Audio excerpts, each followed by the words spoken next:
درود پاک کب کب کہاں کہاں اور کیسے کیسے کام آتا ہے۔ ایک بہت ہی خوبصورت واقعہ، بڑا ایمان افروز واقعہ ہے جو میں آپ کے سامنے پیش کرتا ہوں۔ ایک دوست نے اپنے ایک دوسرے دوست کو قرض دیا، اور جب اس نے قرض دیا تو وہ قرض ایک بڑی اماؤنٹ تھی، 3000 دینار۔ وہ ٹائم آ گیا جب اس ٹائم وہ قرض لینے کے لیے اپنے دوست کے پاس گیا کہ بھائی مجھے میرے پیسے واپس دو، تو اس نے کہا کہ پیسے تو نہیں ہے میرے پاس، میں کولیپس ہو گیا ہوں، بزنس اب میرا ختم ہو گیا ہے، میں تمہاری رقم نہیں دے سکتا۔ اس نے ایک اور ٹائم دے دیا اسے کہ ٹھیک ہے اب اتنے دنوں کے بعد میں دے دوں گا۔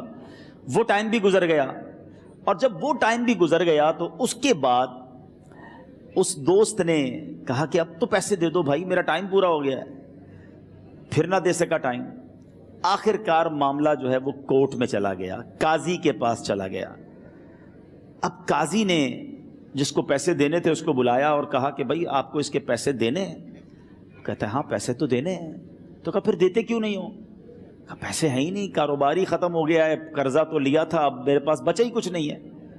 تو کہا اچھا اب یہ بتاؤ کہ کب دو گے، کیسے دو گے؟ اس نے کہا بس میرے پاس پیسے ہی نہیں ہیں۔ تو کہا اب تمہارے پاس 30 دن کا ٹائم ہے، 30 ڈیز میں یا تو اس کے پیسے لوٹا دو یا 30 دن کے بعد تمہیں قید کر دیا جائے گا۔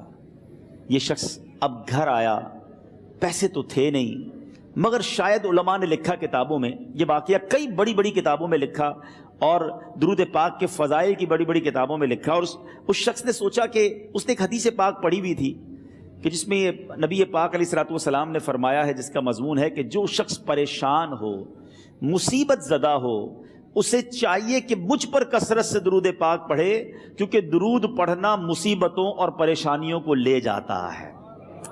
اب اس عاشق رسول نے سوچا اور تو کچھ ہے نہیں، اب میں درود پاک پڑھنا شروع کرتا ہوں۔ صبح سے لے کر شام تک وہ درود پاک پڑھنے لگ گیا۔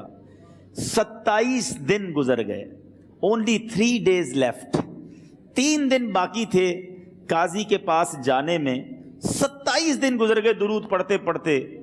جب 28ویں رات آئی تو آنکھیں تو بند ہوئیں، مگر خواب میں اسے ایک آواز آئی، گھبراؤ نہیں، تمہارا قرضہ ادا کر دیا جائے گا، تمہارا مسئلہ سالو ہو جائے گا۔ صبح اٹھتا ہے، درود پاک پڑھ رہا ہے، مگر کہتا ہے یہ آواز سے تو مسئلہ حل نہیں ہوگا، پیغام کیا ہے اسے سمجھ نہ آیا۔ 28واں دن گزر گیا، 29ویں رات آ گئی، مگر اب آنکھیں بند ہوئیں اور قسمت جاگ اٹھی۔ نبی پاک صاحب لولاک صلی اللہ تعالی علیہ وسلم خواب میں تشریف لائے۔